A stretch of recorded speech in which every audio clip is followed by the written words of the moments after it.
opportunity or time for me to be doing these live streams, so I'll try and make the most of doing it this way whenever I'm on my way into London to either do coaching or filming. It's certainly a really good opportunity for me to just let out my thoughts or fill you guys and ladies in on how the coaching is going. I'm also a bit aware that when I'm walking as well, that the signal and the audio isn't always fantastic. So do bear with me if it kind of goes a bit all weird, the picture.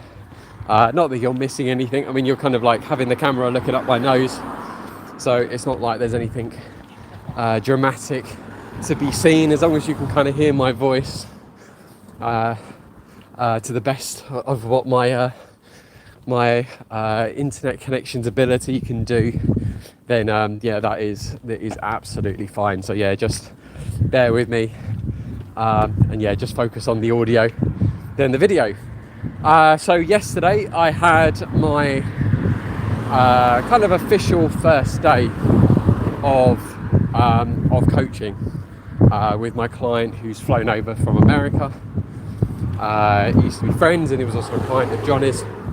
And part of his experience coming to London is to, also sort of end this chapter in his life of London, and to also kind of have a lot of nostalgia and reminisce over the experiences with Johnny, of which we've had many conversations and chats about Johnny whilst we've been walking around, and how different areas of London kind of has reminded me of different places or experiences that I had, and so far each evening as well we've eaten at places that we both used to go with Johnny, which has been quite certainly quite nostalgic. But so how did the day go is essentially the topic of this live stream. How did the session go yesterday? So it was very good. So definitely just pointing out the positives. First of all, is that my client, he doesn't need to be pushed to go into any cold approach interaction, which was fantastic. If he saw someone he liked, he went for it. He didn't point out if he was nervous or anxious. He comes across very relaxed anyway. So even if he was saying that he was nervous, he handled it incredibly elegantly. And he approached everyone that he saw. And I think there was a moment that he had turned around to me and said, should I be doing even more approaches and stuff? And I said, you're going at a really good pace. You're doing it as well pretty regularly. And what I'm overly pleased about is the fact that you are approaching everyone that you're attracted to. I've had it where I've gone out with people, maybe not even just like guys as clients, but I mean even coaches, where maybe they have actually seen someone that they're like, oh yeah, I should go and speak to them, and then they kind of play the plausible deniability card, and they kind of look away, and I'm like, hang on a minute, no, I've just seen you look at that girl and that girl's looked at you. Why aren't you doing an approach? You should go and do something. But no, he approached everyone that he saw that he was attracted to. I'm also going to just try and cross the road here as well. So he approached everyone that he liked, which was great. So no complaints there. We walked around a lot. I think I clocked about 17 miles, maybe 18 miles, but we'd walked literally all over London. He worked on the things that we spoke about earlier in the week, which was about being a bit too what would be the phrase? Well, you know what? One of the issues that he had was that he would go up to the girls, once giving them the compliment, he would say oh, I'm not crazy, or I don't want to disturb you, or I'm not trying to sell you anything. And it's obviously it's just a mannerism that everyone has. And he stopped doing that, which was brilliant. he stopped saying that. But what was interesting was this sort of like I'm not going to say shift in behaviour, but it sort of like manifested into something else, which was that he would then start bringing in a bit of humour. Now, humour is great. Humour can absolutely make all the difference with relaxing someone in an interaction. But one of the things that we're also working on, which I did speak about in the live stream yesterday, was creating tension. That if you want to be having some element or spark of attraction, you need a little bit of tension in the conversation. And one of the things that we wanted to work on was disagreeableness.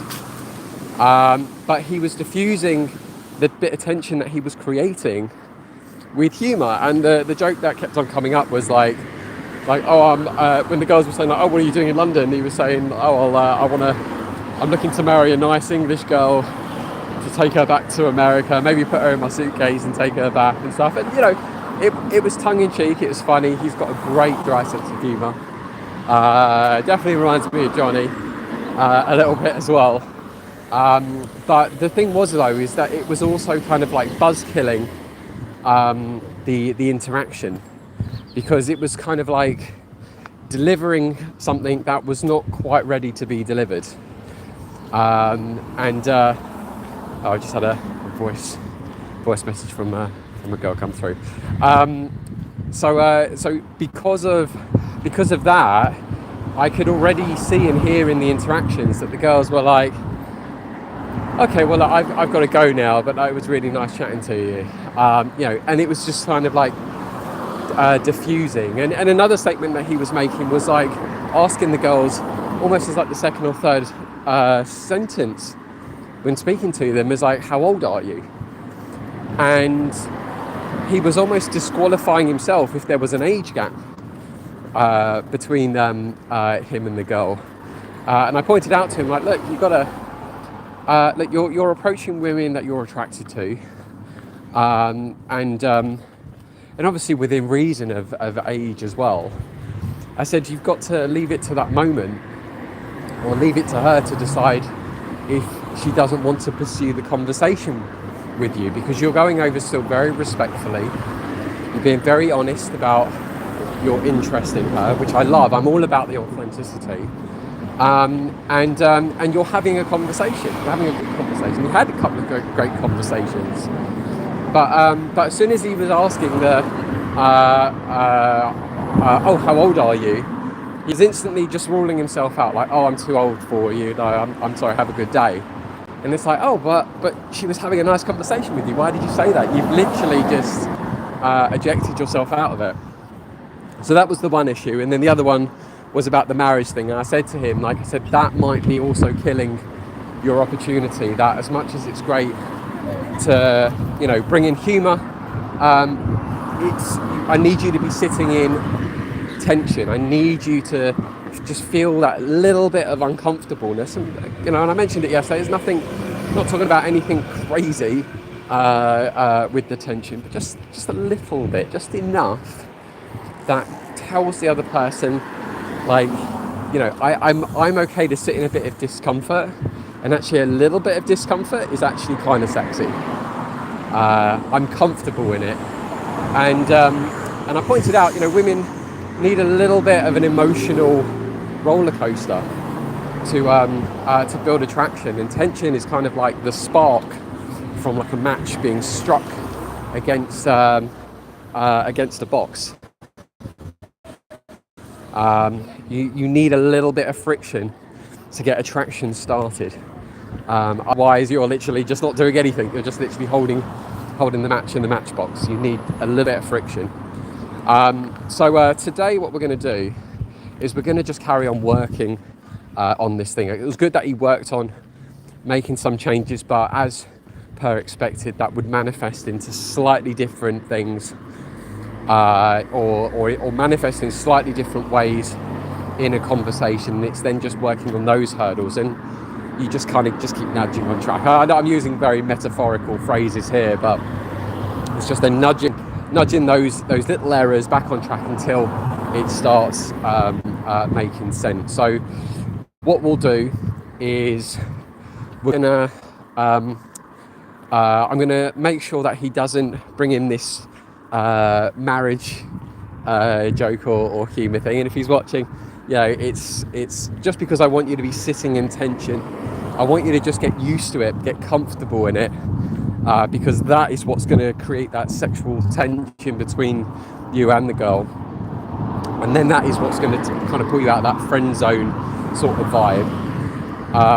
So I'm going to get him to just sort of stop with the humour for a little bit. I've got him also just to practice just being altruistic with just giving a compliment and not trying to have a conversation, just so at least then, especially at like the start of your day going out to cold approach, it's just good momentum and a good feeling to not feel like you're trying to take something from someone, that you're actually just giving instead, until you're in that mood to have a conversation with someone. You just sort of feel it. I'm probably all over the place with my points here, so I do apologise. I'm just one of those people that my brain just kind of goes on tangents and it just sort of like spews out what it's thinking. So we're gonna work on that. Work on trying to keep that tension there. So he's not going to. I'm going to try and encourage him not to kind of keep bringing in jokes. I want him to just be used to just maybe having a bit more a feeling of a serious tone. Bringing in a bit more disagreeableness, which he also did as well. We had a really good conversation with a gorgeous girl outside of the Ritz yesterday as well. But again, because he hadn't quite challenged or asked particular questions, didn't even ask for the number as well, which is probably something else I'm going to push for. But look, just go, I'd like you to get the experience by just still giving it a go, asking for the number, even if you know it's not going to go anywhere. Sometimes, depending on the circumstance, it's actually not a bad thing just to ask for the number anyway. And even if it's a no, you can say, well, you know what, I'm glad that I asked. I would have regretted not at least asking. Have a great day. It's always about leaving people on the high. So yeah, I think those will probably be like the things that we'll work on. So yeah, it's going to be trying to get used to more tension. Definitely just having other bits of conversation. Trying to make sure that these some of the humour doesn't creep back in, at least not straight away. It's not a bad thing again, but I don't want it to come in straight away. I want him to just get used to, again, that tension. I also want to make sure he doesn't bring the marriage jokes in, because when he was having good conversations with people. In fact, an example I can think is we walked through I think it's St James's Park, and he saw a girl sitting on a bench, and he just literally just sort of parted ways from me, went up to her.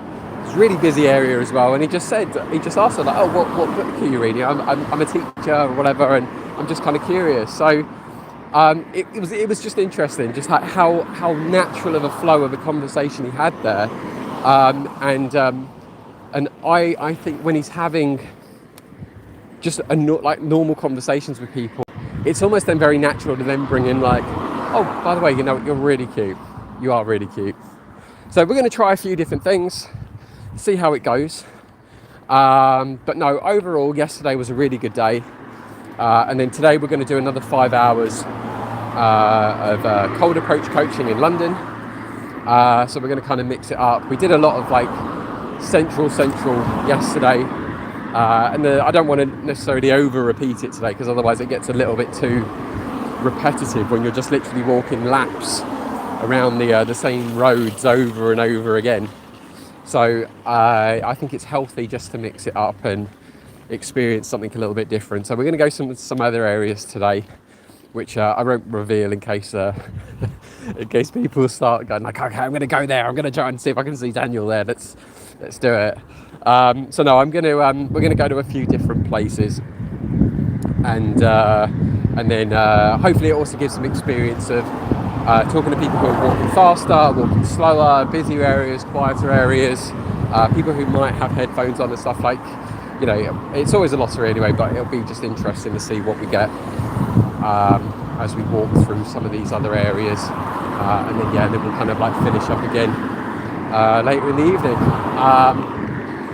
So I think those are kind of all the points. Like I say, he really did do a good job. He had plenty of interactions, but yeah, it's just again just continuously working on the things that I spoke about yesterday, and just making sure that they carry on staying solidified. But I think my goal today is just to try and get him to just hold off on the humour and just see what it's like when humour isn't involved in the conversation, and that you haven't got a choice but to sit with a bit of tension, and just see where that goes. Because it's in fact, maybe this is also sparking another thing about I've got a video on my channel talking about this sort of like pendulum of experience, and that you need to kind of experience like two extremes of something to work out where that middle is that works for you. So in this example with my client, it might be humour and seriousness. So he's done the humour side of things, and he's had the experience with that. Now I want him to just experience what it's like without the humour, so then he can find that kind of like equilibrium, that middle ground, where he can bring in the humour that he wants to bring into a conversation, but at least it's still got that seriousness there, that he's not going to just completely disqualify himself from women that he's speaking to. Because I could see it when, as soon as he was saying about the like, will you marry me thing. I mean, it's just an instant like no, I can see where this is going. You know, it just instantly like rules himself out. Or if he's saying like, oh, I'm in London to find myself a wife and stuff.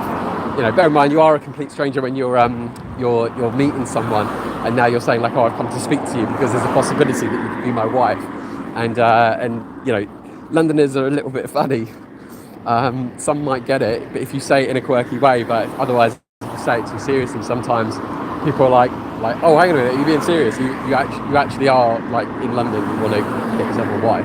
So yeah, it's hit or miss. It really is hit or miss humour in London. So that's what we're going to do today. I'll end it there. I will keep you in the loop for tomorrow. If you haven't done so already, definitely subscribe. And it's going to be my birthday on Tuesday, so I'm going to be putting out a special offer for coaching. So if you definitely want to be notified with that, definitely be subscribed.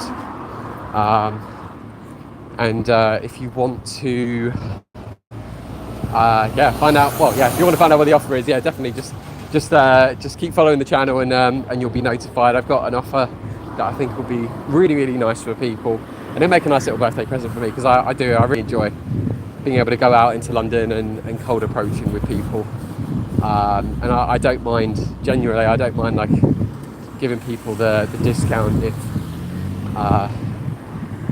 they're going to use it and if they're going to take action. You know, that was one of the things that I always admired with Johnny, that Johnny really did inspire and help a lot of guys and make a difference. And I always admired the guys who came forward, who took action, that they were scared, but they worked through that fear, and they did it anyway, which is, I think, also the name of a book, actually. Yeah, feel the fear and do it anyway. Right, well, I will end it there.